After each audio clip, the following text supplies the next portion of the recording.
About your school and the core values it stands for?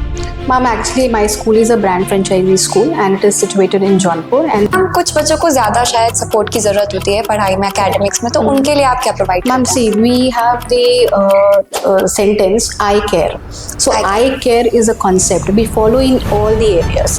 Now if a child is not able to read, we have a hand holding for that. Even we give a lot of field visit to the children. हम बच्चों को real life में हम bank में visit कराते हैं, police station visit कराते हैं, एक्चुअल प्लेसेस पे विजिट कराते हैं कि बच्चे को दिखे कि वर्किंग रियल लाइफ में कैसे होती है। मैम, आपके स्कूल, यहाँ पे काफ़ी स्कूल्स हैं, लेकिन आपके स्कूल का नाम एक बहुत अच्छी जगह माना जाता है, तो मैम ऐसा क्या है कि आपका स्कूल एकदम डिफरेंट है बाकी स्कूलों से? See, one thing I prefer as a principal that I want to see happy faces in my school. Ma'am, अभी मॉडर्न टेक्नोलॉजी के हिसाब से एआई काफ़ी ज़रूरी है बच्चों के लिए सीखना, तो क्या उस पर भी आप लोग सिखाते हैं कुछ? See, we have our IIT, the team from IIT Madras. एक कंपनी है QWings. These are third party which are working with us. हमारे स्कूल में पेरेंट पार्टनरशिप बहुत इम्पोर्टेंट है। हम पेरेंट को हर चीज़ में इन्वॉल्व करते हैं, कोशिश करते हैं। How would you define quality education? See, quality education, you can see that nowadays the world is changing not fast but rapidly. Hello everyone, मेरा नाम है Tanisha Srivastava and welcome to our channel. आज हमारे साथ जुड़े हैं Mount Litera Zee School Jaunpur की principal ma'am. Hello ma'am. Hello ma'am. Ma'am, can you please tell us about your school and the core values it stands for? Ma'am, actually my school is a brand franchisee school and it is situated in Jaunpur, and since 2018 we have started this school. ये school मतलब basically Z curriculum, Z Learn एक company है which is in the education field and lot of things they are working on the basis of NEP and NCF, और उसके basis पे हमारा curriculum चलता है स्कूल में। ये brand franchisee school है। Okay. Ma'am, when was the school established? It was in 2018 ma'am. That was the first session we have started. Okay ma'am. And ma'am, what's the vision and motive of your school? Ma'am, vision basically, see, if you can see our logo, the logo is like nurturing potential, unleashing brilliance. So basically we are working on that only. हर एक बच्चा बहुत different है एक दूसरे से, तो हर एक बच्चे का potential उसको हमें measure करना, map करना, और उसी को हमें unleash करना, उसी को हमें इतना polish करना है कि बच्चा अपने एरिया में अपनी choice के हिसाब से वो अपनी dreams को fulfill कर सके. So that is the vision we have. And second important thing, we have one motive that we care for the child at every level, at every step, कि बच्चा हर step पे, चाहे वो scholastic area हो, scholastic area हो, हर जगह उसको हर step पे हमें देखना है और care करना है. So that is the vision we have. Okay ma'am. And ma'am, how do you ensure overall development of the students? See, overall development, if I say, like lot of articles we see about NEP, NCF, and many education departments, they are talking about the holistic development. So holistic development, we basically see that the child should be well versed in all the aspects, because not only in the social or your academic area, non-academic area, but the child should be very good in emotional skills also, in the life skills also. So holistic development हमारे लिए ये होता है कि बच्चा अगर एक class में बैठा है तो वो कैसे पढ़ रहा है, कैसे लिख रहा है, कैसे बात कर रहा है, कैसे बिहेव कर रहा है, कैसा फील कर रहा है.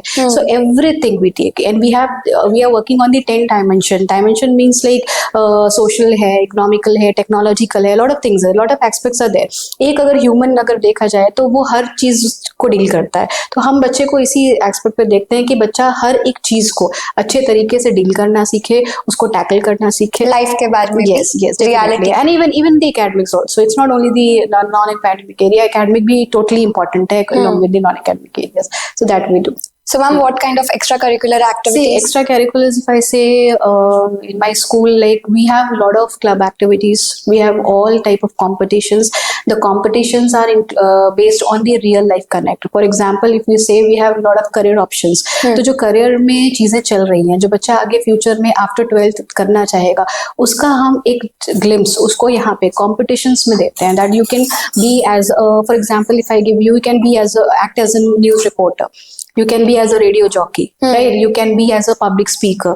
You can also be even have the concept of your mood courts. A lot of things are there. So we give such kind of competitions कि बच्चा उस profession को सामने उसको जी कर उस तरीके से compete करे. So this kind of real life connect we provide to the child, जिससे कि बच्चे को हर चीज एक एकदम ब्लैंक ना रहे. Even we give a lot of field visit to the children. हम बच्चों को रियल लाइफ में हम बैंक में विजिट कराते हैं, पुलिस स्टेशन विजिट कराते हैं, एक्चुअल प्लेसेस पे विजिट कराते हैं कि बच्चे को दिखे कि वर्किंग रियल लाइफ में कैसे होती है.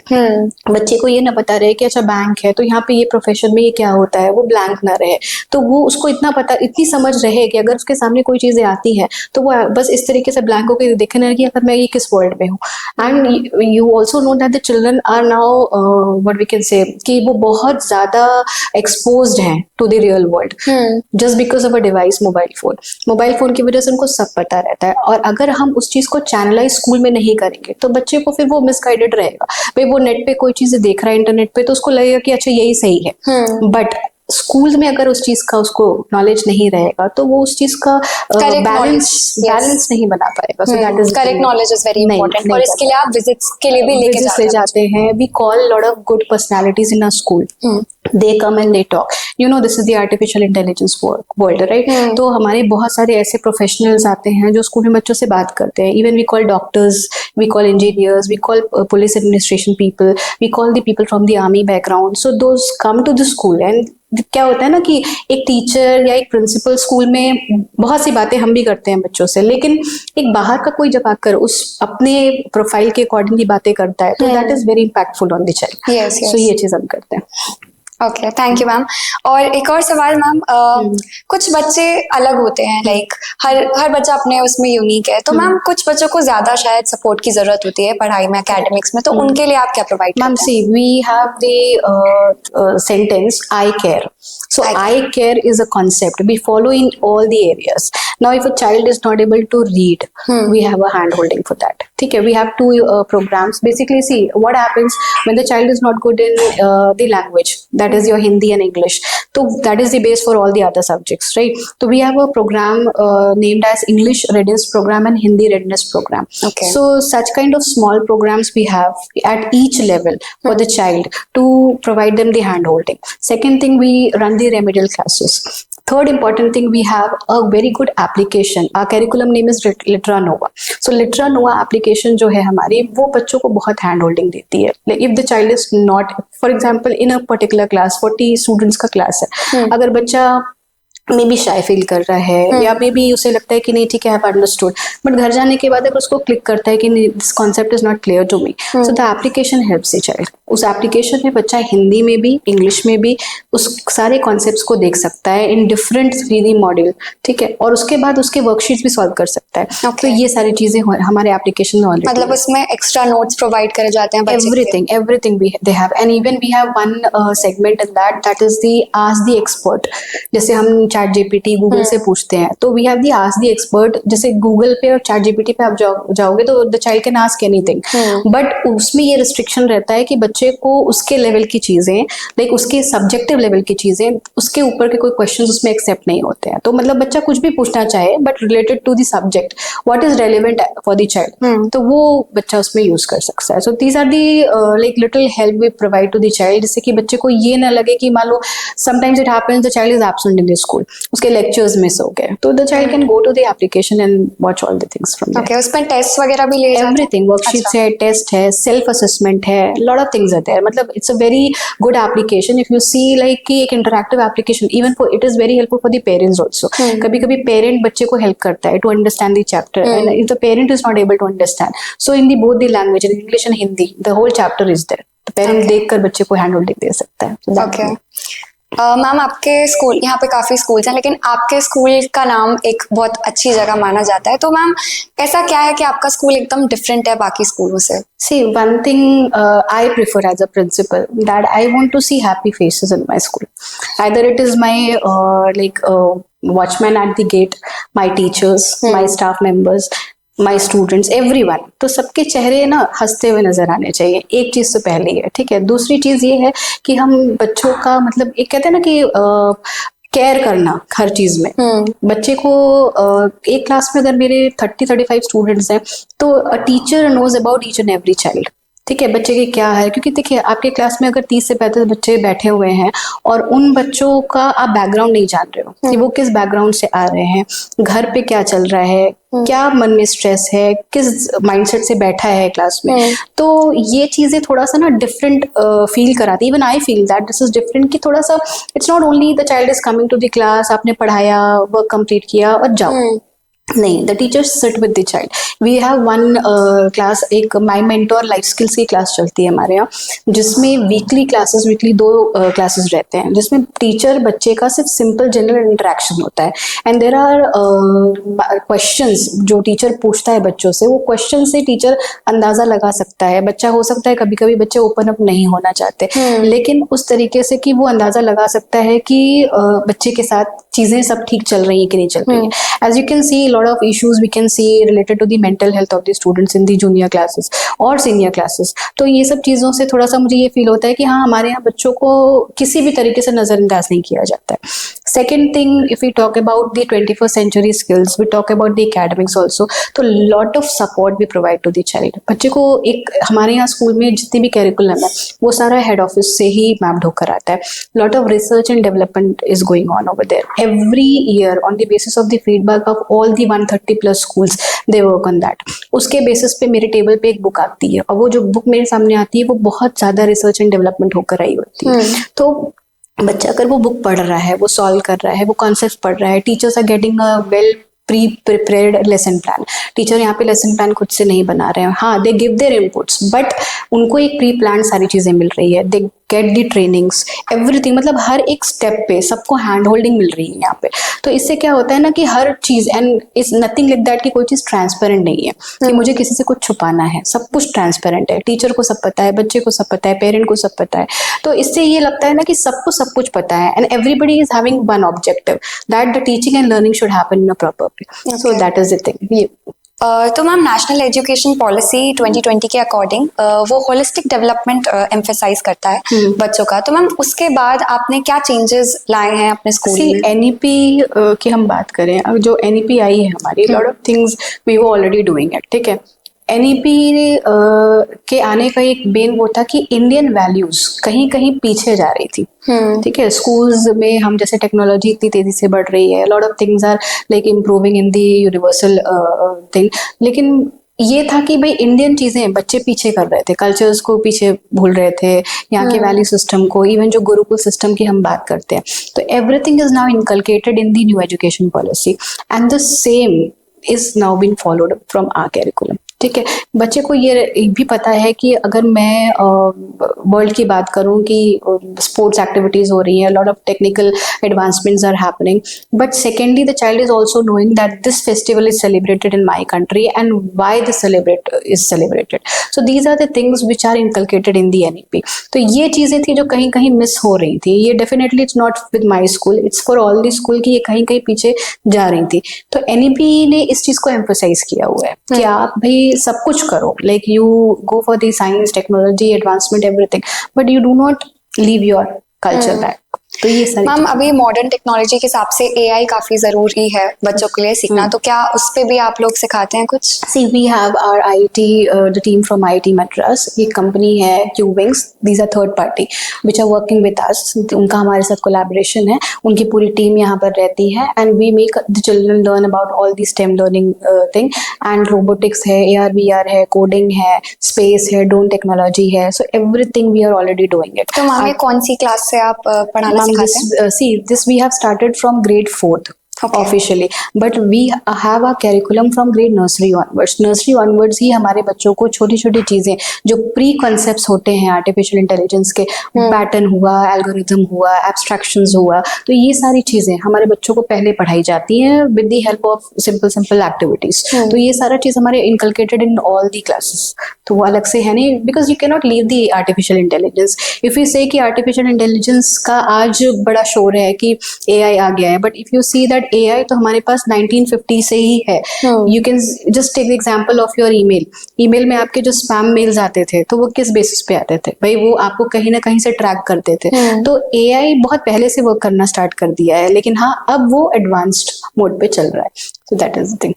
मैम, पेरेंटिंग एक बहुत इंपॉर्टेंट रोल प्ले करता है एक बच्चे की लाइफ में, तो मैम आपको क्या लगता है कि कितना इम्पोर्टेंट है parent child relationship? See, if I measure it in the percentage, 90% parents' role is very important.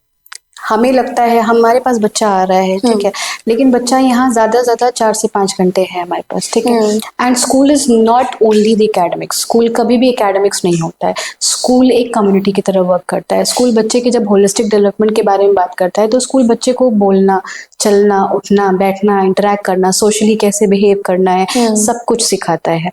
लेकिन बच्चा लौट कर कहाँ जाता है? घर जाता है।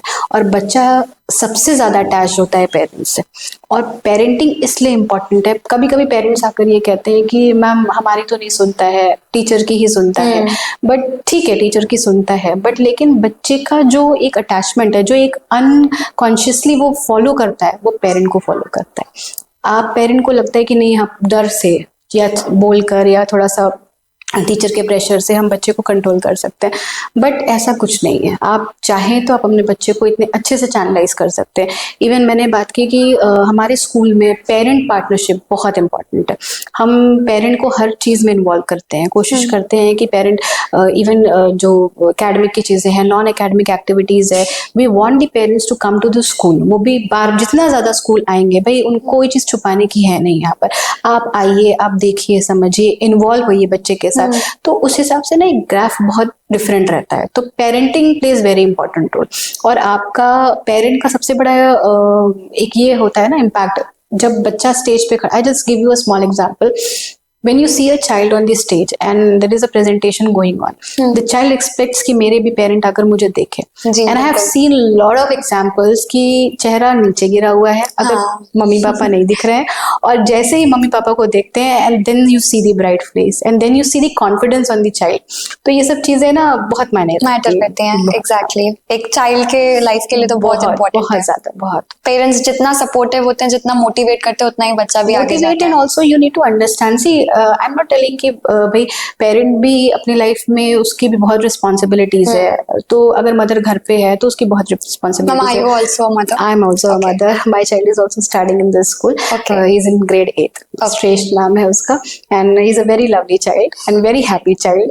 तो मैं भी एक मदर हूँ। तो एक होता है ना कि जब आप उस चीज से गुजरे रहो तो बहुत अच्छे से इस चीज समझ आती है कि भाई हर बच्चा आपके लिए बहुत इंपॉर्टेंट है। तो so that only I am telling you कि मतलब पेरेंट का ना सिर्फ ये नहीं कि भाई आप सिर्फ इन्वॉल्व हो, पेरेंट की भी रिस्पॉन्सिबिलिटी है, दो वी अंडरस्टैंड दिस, बट ये है कि आप साइड नहीं कर सकते अपने बच्चे को। You need to give a time, आपको बैठना होगा। Even lot of time I give the examples to my parents. मेरे पास भी समय नहीं रहता है, अक्सर मैं यहाँ से 5-6 o'clock तक घर जाती हूँ, लेकिन हाँ मेरा बच्चा एकेडमिकली मतलब he is nice, he is getting the hand holding from teachers, but ये है कि थोड़ा सा मुझे टाइम बिताना जरूरी है बच्चे के साथ। और यही मैं अपने पेरेंट्स को भी अक्सर एडवाइस करती हूँ कि आपके पास समय नहीं है, लेकिन आप घर के कुछ हाउस काम कर रहे हैं, आप बच्चे को अपने साथ उसमें इन्वॉल्व करिए, और उसके साथ ही आप 2-4 बात करेंगे। बात करते करते बच्चा कब ओपन अप रहेगा और कब कनेक्टेड हो जाएगा आपसे, आपको खुद पता नहीं चलेगा। So this thing I always advice to the parents. Okay ma'am, क्या मैसेज आप, कुछ पेरेंट्स ऐसे होते हैं मैम, कुछ पेरेंट्स ऐसे होते हैं जो कि बच्चों को काफी कंपेयर करते हैं on the basis of their marks, तो ऐसे पेरेंट्स को आप क्या मैसेज देना चाहेंगे? सी मार्क्स, मैं ये नहीं कहूंगी कि marks is not important, it is important. Obviously you need to score to be better, and scoring कब आएगी? when you understand the concepts, when you learn properly, ठीक है। बट हाँ ये करना कि हम कंपेयर करें दूसरे बच्चों से, let me give you an example of my school that मेरे यहाँ पे रैंकिंग नहीं है। मेरे यहाँ पे जो बच्चों का सर्टिफिकेशन एंड अवार्ड का जो कॉन्सेप्ट है, it is totally based on the best in academics, best in subjects, and we also give them the certification on the basis of the co-scholastic area. If the child is not good in academics but the child is very good in sports, तो बच्चा उसमें अच्छा है, तो हम उस तरीके से रिकॉग्नाइज करते हैं। तो ये चीज मुझे बड़ी प्राउड फील होती है कि हम बच्चों को रैंकिंग नहीं देते। देखते हैं, पहली चीज। दूसरी चीज ये है कि पेरेंट जब आता है तो हमारा यही कहना होता है कि आपके बच्चे का कंपटीशन उसके खुद के 100 मार्क्स से है, उसका कंपटीशन उसके फ्रेंड के या उसके क्लासमेट्स से नहीं है, और कभी नहीं होना चाहिए। हमेशा ये होना चाहिए कि अगर if I am scoring 80 marks out of 100 तो my competition is with 100 marks, so next time I should be more better. So ये एक हम कॉन्सेप्ट लेकर सकते हैं। मैम क्या एडवाइस आप बच्चों को देना चाहेंगी जो कि काफी स्ट्रेस लेते हैं एग्जाम्स का, काफी बर्डन समझते हैं एजुकेशन को, तो उनके लिए क्या? Burden, see if you are here to study तो एजुकेशन तो बर्डन होना ही नहीं चाहिए, पहली चीज। दूसरी चीज, अगर स्ट्रेस की हम बात करें तो why are you taking stress if you are here to learn. मेरे बच्चे भी कभी कभी आते हैं मेरे ऑफिस में, I interact with the students generally in my office, तो उसमें ये रहता है कि पढ़ने आ रहे हैं, why are you coming to the school, तो बच्चे बोलते हैं कि we are coming to study. So it's not study, you are coming to learn here. अगर आप कुछ सीखना चाह रहे हो, सीखना है आपको, तो वो स्ट्रेस से लिंक्ड होना ही नहीं चाहिए। Yes, you can feel sometimes stressed, आपको लगेगा कि you are feeling very overwhelmed कि भाई मेरे you have lot of subjects to do, you have examination, but if you are going to be consistent, एक वर्ड होता है कंसिस्टेंसी, रेगुलर अध्ययन करना, अगर आप उस चीज को करेंगे तो आप कभी स्ट्रेसफुल होंगे ही नहीं। लेकिन हाँ, अगर जिस दिन आपने चीजों को ओवरलैप करना स्टार्ट किया, भाई मैं आज नहीं कल नहीं परसों, तो वो no doubt you are going to be stressed out, specifically at the time of the examination. Okay, ma'am. एक last question, ma'am. How would you define quality education? See, quality education, you can see that nowadays the world is changing not fast but rapidly. Rapidly means कि पलक झपकते ही नई चीज आ जाती है। तो जब नई चीजें इतनी तेजी से आ रही हैं तो क्वालिटी एजुकेशन का मतलब ये है कि you need to be present in the current scenario. अगर आप करंट वर्ल्ड के हिसाब से नहीं हो तो आपकी एजुकेशन भी उस हिसाब से नहीं है। तो मेरा ये कहना है कि quality means you should be able to know about all the things which are there in the present scenario. You should be able to what we can say compete the world in the current scenario. तो इसके basis पे आपको सिर्फ ये होना चाहिए कि आप जो पढ़ रहे हो वो ऐसा चीज पढ़ रहे हो जो आज के लिए जरूरी है और आज के हिसाब से हो। पहले के वर्ल्ड में था कि you can just have a simple degree और क्वालिफिकेशन, आपको अच्छे से जॉब मिल सकती थी, ठीक है, कुछ कॉम्पिटिशन्स में compete कर लिया। लेकिन अब आज का जो जमाना है वो एक्सपीरियंस का है, स्किल का है, और अगर आप स्किल्ड हो तो, और स्किल के लिए even you can see that new education policy and the education ministry they have like mandated the skill education in the school. अब ग्रेड 6 ऑनवर्ड्स आपको स्कूल में भी स्किल्स सिखाने हैं बच्चों को। तो स्किल्स क्यों सिखाने हैं? क्योंकि उसी का जमाना है। तो क्वालिटी एजुकेशन का मतलब ये है कि जो जमाने के हिसाब से रहे और बच्चे को उस जमाने के हिसाब से ढाल सके। That is. Thank you so much ma'am, बहुत अच्छा लगा आपसे बात करके, काफी कुछ पता चला स्कूल के बारे में और काफी सारी फैसिलिटीज आप प्रोवाइड करते हैं। वेरी नाइस मैम, बहुत अच्छा लगा। Thank you so much. Thank you so much viewers, ऐसी वीडियोस के लिए हम आपसे मिलते रहेंगे।